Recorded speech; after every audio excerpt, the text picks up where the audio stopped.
Come in.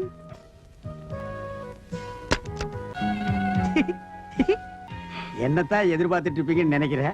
அது எப்படி கரெக்டா சொல்றீங்க? என்னங்க இப்படி கேட்டீங்க? தலையெல்லாம் கலைஞ்சிருக்குது, புடவை எல்லாம் ஒரு மார்க்கமா இருக்கு.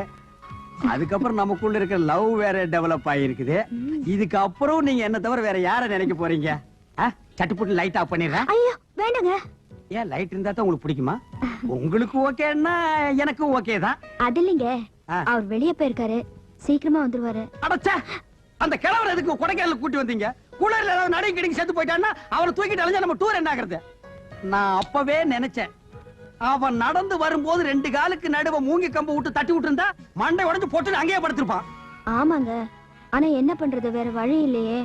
நான் தனியா வந்திருந்தா சந்தேகப்பட்டிருப்பாங்களே. பட்டா பட்டு போறாங்க பண்ணாடிங்க நம்ம லவ்.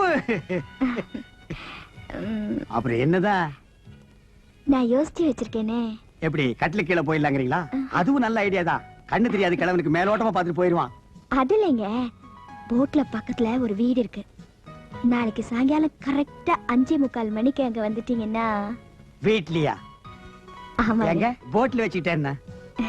வீட்லதான் கொஞ்சம். பரவாயில்லைங்க, எனக்காக நீங்க வீடெல்லாம் ஏற்பாடு பண்ணி என் மேல எவ்வளவு லவ். அப்போ வரட்டுங்களா? நான் வரேங்க. வழி அந்த பக்கம். இந்த பக்கங்களா? நான் இது வழி நினைச்சிட்டுங்க.